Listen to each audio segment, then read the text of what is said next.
The island of Cryptadia is home to many forms of animals, plants, and environments. The most studied of these said environments and locales, however, are the swamps of the island. The swamps of Cryptadia are vast, massive, and are one of the staples of the entire island chain, home to the majority of the island's most infamous carnivorous dinosaurs, the Spinosauroids, such as the ever-famous Mokele Mbembe or the elusive Vampari Spinax. But the swamps and rivers are also home to a multitude of species of crocs, fish, other dinosaurs, various marine reptiles, and even mammals. There are even reports of monstrous-sized plants that have been cited to consume small animals, such as raccoon-sized mammals or even small dinosaurs. But they are not confirmed, but there's a chance that they exist on the island. The swamps and wetlands are here all year round, however, a few will never drain even in the slightest during the driest of seasons. The swamps provide immense amounts of food and water, and an area for one to grow for all forms of life. From the tiny mammals to titanic fish, the wetlands always remain heavy and in an unending dance of life and death. There are a lot of swamps on the island, but there are a few which are the most well-known and well-studied swamps. They are named the following: Swamp Minor on the southwestern island, Titan Swamp further west from Swamp Minor, Hatcher Swamp on the northern eastern island, and Clawed Lake, the largest body of fresh water in the entire island chain. Each body of water, though separated in distance, houses animals similar or straight up the same species, though with some notable exceptions. We won't be going over all of them, or the ones we have covered already, but we will quickly go over the rather more well-known and or infamous residents of these murky depths.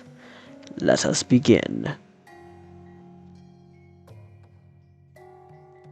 Sunfin Mosonia, or the Cryptadian Mosonia, is one of the most common and well-known fish on the island, being found in more than just the swamps and wetlands, as it can also be found in every major water source in and around the island.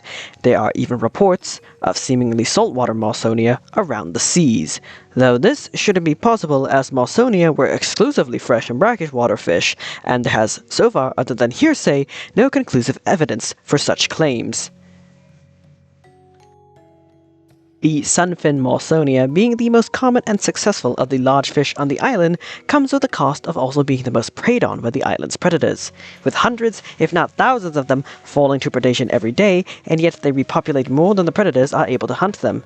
They are not small prey either, with Sunfin Mosonia reaching average sizes of up to 20 to 300 kilograms, with 1-ton individuals not that rare, and the largest individual ever documented was a dead 2-ton leviathan, being eaten by a swarm of smaller animals. Though despite them being prey, they themselves are dangerous predators, capable of hunting even small dinosaurs and other aquatic prey, using their massive maw to swallow their unfortunate victims whole in one gulp, including their own kind. A good chunk of Mosonia fatalities are in fact from their own kin, who view smaller members of their species as easy meals and ridding of potential competition. The bumperhead fish is another common species of fish found in the same water systems as the Mosonia, though they are more commonly found in the rivers over the swamps, only traveling to the much more dense waterways to spawn their eggs. The species is named this due to their tendency to bump their large reinforced heads into trees, underwater plants, other animals, and most notoriously, research boats. Why they do this, researchers aren't quite sure, but a common theory is that these fish bump against research boats because they believe it is just another floating piece of debris, which would fit in line with how they act with other floating pieces of wood. While on average larger than the Sunfin Mosonia, they don't actually get as large as them in max sizes. The average size for a bumperhead fish only tends to reach around 30 kilograms of weight, with the largest individual ever recorded was a large breeding male of only up to 200 kilograms. Primarily herbivores, the bumperhead fish, when not headbutting into everything they see, can actually be seen calmly grazing algae and underwater plants, but will swiftly disperse into a panic if even a shadow were to be sensed above them.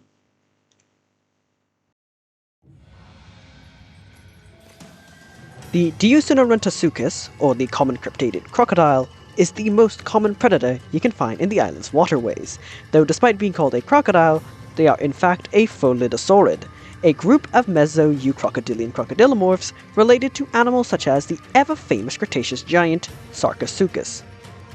However, unlike their popular cousin, the common Cryptadian crocodile is barely 3 meters long for the females and 4 to 5 meters for the males, with both sexes being respectively 300 kilograms to 500 kilograms in weight, far smaller than their ancient family members, and primarily feeding on smaller aquatic prey and mostly fish.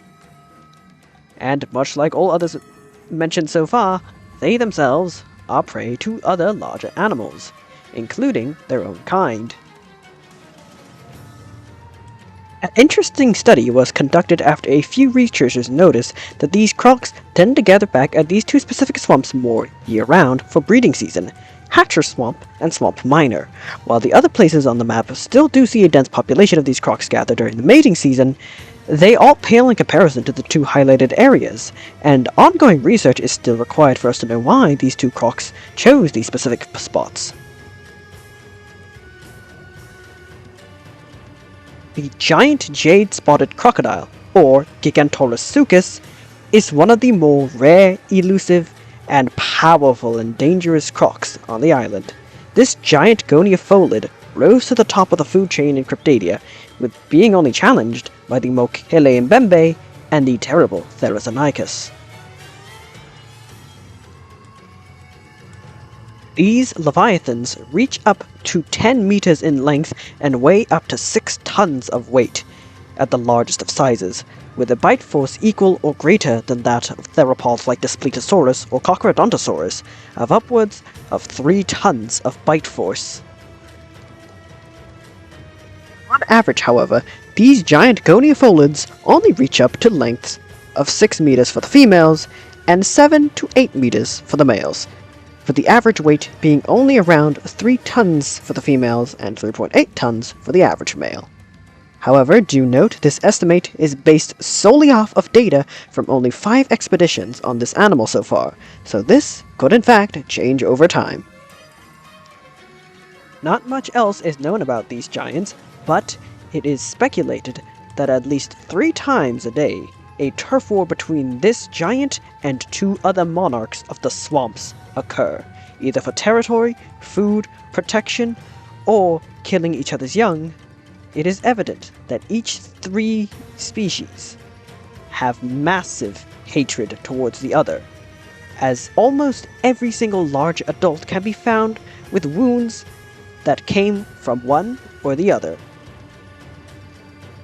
The star leviathan of the rivers and one of the many cryptids confirmed to exist within the island and beyond, the Naguma Mon, are mid-sized 2 to 3 ton river-dwelling mosasaurs that may occasionally swim to the oceanic coastlines of the island, but most of the time they are found in the freshwater river systems.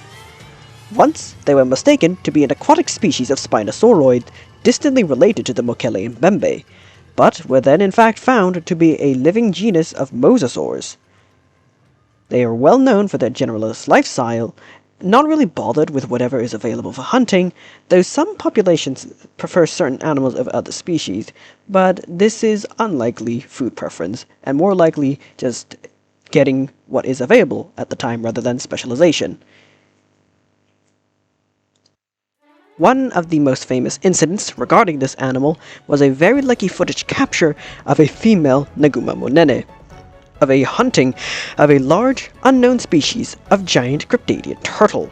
The footage was captured and was nothing short of a brutal spectacle, as the killer snapped the armor of the turtle like it was nothing.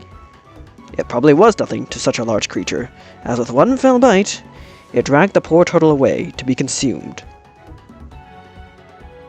The second largest genus of Spinosauroid known on the island, its name meaning strong tooth, Fortidentodon, are uncontested apex predators of the swamps where the Mokele-mbembe and other large carnivores don't thrive in. The story of the discovery of this animal was a rather confusing one. Within the same hour of its discovery, research teams happened to also find a second species of Spinosauroid with very similar attributes. The one named as Fortodentodon we know today, which was the largest specimen of the two, and the smaller one was named Flumenosaura, and they were declared related cousins. Until one day, the Flumenosaura, who was being tracked, was found again. It turned out to be, in fact, a younger member of the Fortodentodon genus, because the one they found was, in fact, has grown up, and thus Flumenosaura became invalid and was absorbed into Fortodentodon. Another species discovery story that was related to this animal was the discovery and naming of Palus agricola, the second ankylosaur species ever discovered on Cryptadia. When the animal was first found, it was merely a corpse, because it was killed and ravaged by a Fortodentodon, as the research team that found the animal were in fact also jump-scared and surprised by the Fortodentodon feeding on the dead ankylosaur's corpse.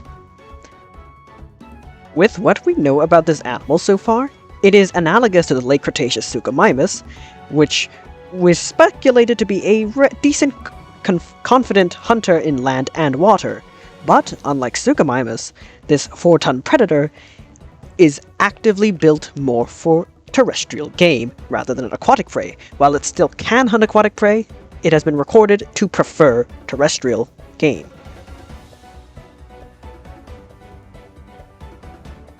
And with this, we reached the end of the video. I thank you all for being so patient with me and joining me on these journeys.